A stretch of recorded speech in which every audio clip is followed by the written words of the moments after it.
Doucement, s'il vous plaît, Jean. Vous allez déchirer le cuir de mon fauteuil. J'entends de nouveau le violon. Sortirez-vous à la fin? Oui, monsieur Capel, fit Jean en passant son plumeau sous son bras. Mettez-vous seulement un peu à la fenêtre pour entendre comment je vais l'arranger. Puis il se planta au milieu du bureau, croisa ses bras et regardant son maître d'un air attendri, la tête sur le côté, s'écria: Est-il, Jésus-Dieu, possible que des rien du tout des gueux, des rats ou des rats, monsieur Capel, viennent ennuyer jusque dans sa maison un monsieur si honnête et qui donne 100 francs par an aux pauvres de la ville? Non, monsieur, cela n'est pas croyable. Ayant ainsi parlé,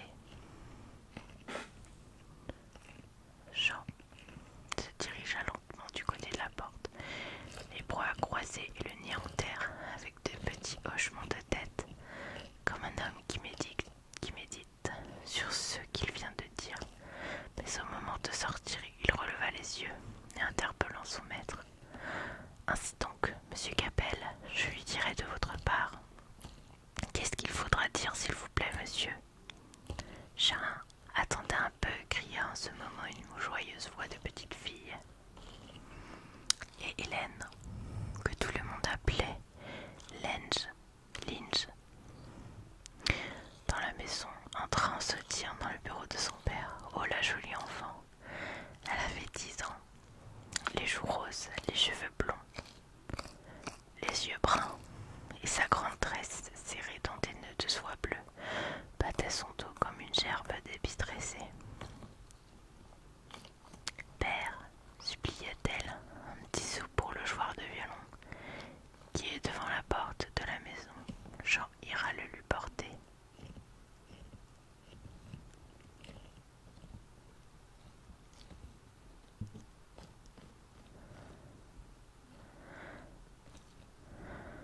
Mais monsieur Capel lui répondit avec humeur: Qu'as-tu à t'occuper de cet affreux drôle?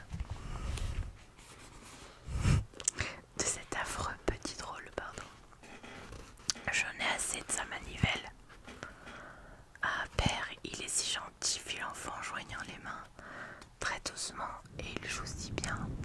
Il n'a peut-être plus de père, car enfin... Est-ce que tu me laisserais aller jouer du violon aux portes des maisons, père? Linge, voilà une sotte question. Qu'y a-t-il de commun entre nous et les pauvres gens?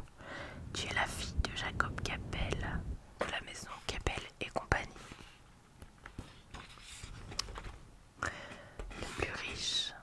La plus riche maison de la ville est Linge, dit Jean en crachant derrière sa main, dans le corridor. Eh bien, père, tiens, je voulais te dire quelque chose de très raisonnable et voilà que j'ai oublié. Attends. Ah, je sais maintenant, je ne voudrais jamais que ma poupée manquât de rien tant que je serais vivante. Et pourtant, je ne suis que sa maman. Voyons un petit sou, s'il te plaît, papa, ou je le prends sur l'argent de mes économies. Tiens, voilà le sou, Linge, mais c'est le dernier qu'aura ce petit mendiant. À votre âge, mademoiselle, j'étais déjà plus sérieux. Je m'occupais des intérêts de la maison, au lieu de prendre attention des coureurs de rue. Je suis pourtant bien sage, père. Je sais tous les jours ma leçon, et j'ai eu hier encore 3 bons points pour mon écriture. Oui, ma chérie, mais tu es pendu tout le jour à ma poche. Un sou est un sou, et 10 sous font un franc, et un franc avec d'autres francs font un bout de l'année en joli intérêt. Crois-tu qu'on nous donnerait comme cela des sous à la porte des maisons si nous étions pauvres? Ici, Jean crut devoir intervenir et crachant encore une fois derrière sa main dans le corridor, il s'écria: Ah bien, non, Linge, qu'on ne nous les donnerait pas. Un si bon monsieur et qui tous les ans donne 100 francs aux pauvres. Ah bien non. Et pour ma part,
chapeau en souriant gauchement quand Jean s'était mis à lui parler, entra dans le grand vestibule peint en marbre blanc étonné, regardant la hauteur des voûtes avec de réitérés mouvements de tête, un l'élan pour saluer.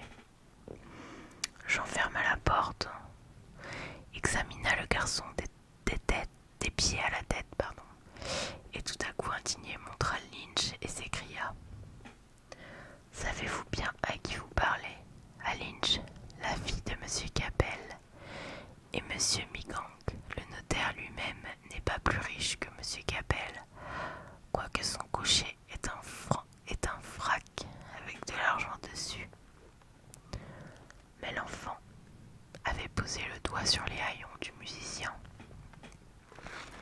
N'ayez pas peur, dit-elle, et répondez-moi, vous n'avez plus de père petit.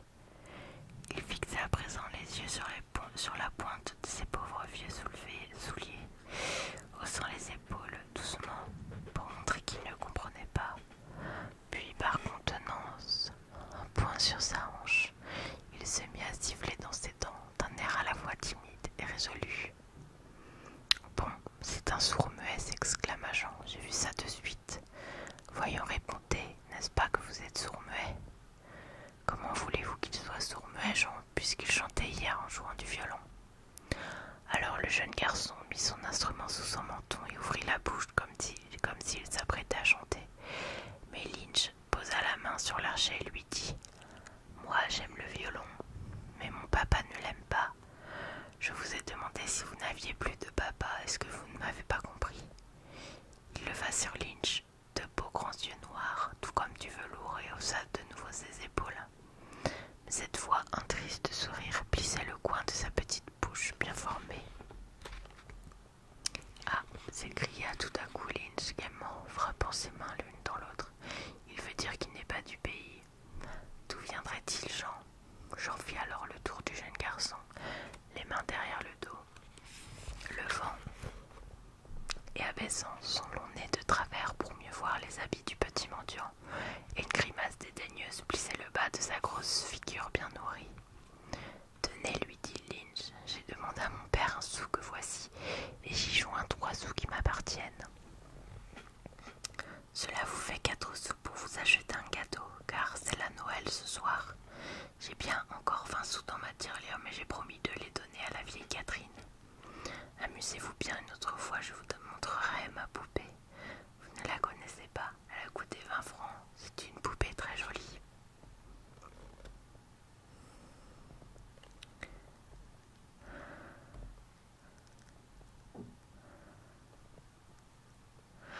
Et Lynch mit ses 4 sous dans les doigts du jeune garçon.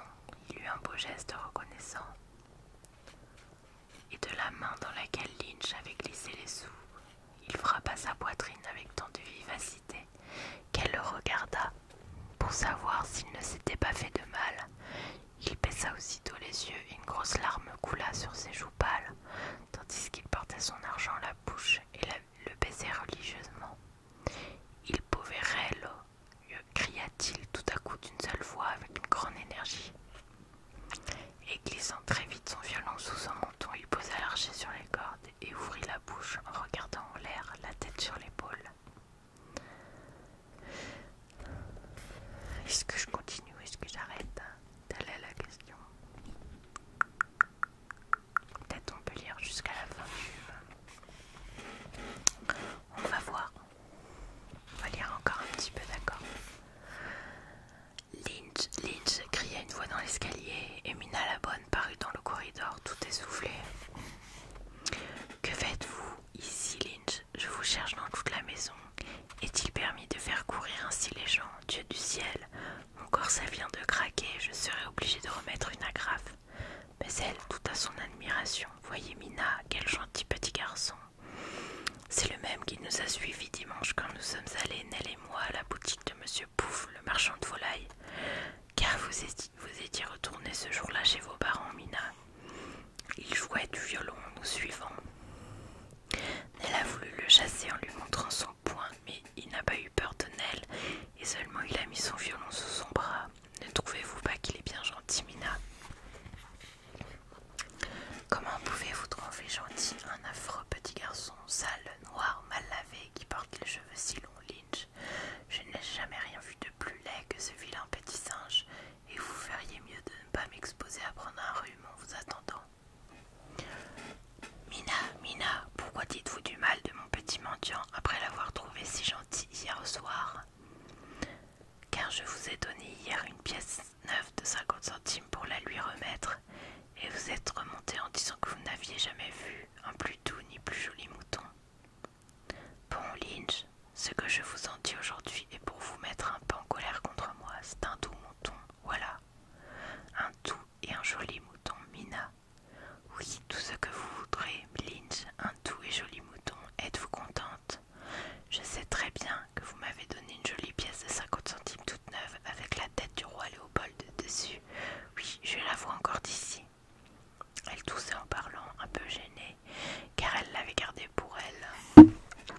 sur le côté son air de ne pas y toucher. De n'y pas toucher, pardon. Votre ami Dirk. Non, Dirk. Prenez Dirk, voilà un joli mufle, sans compter qu'il boit 12 en mois en un jour. Il a bien de quoi faire la fière. Il y a bien de quoi faire la fière. Bon, sur ces 12 paroles, je vais vous laisser. L'histoire est trop longue pour que nous la lisions ensemble, mais je vous la conseille. Elle démarre de façon terrible, terrible, parce que ça montre toute la cruauté de certaines personnes. J'imagine que ça va se retourner contre eux après. Je l'espère.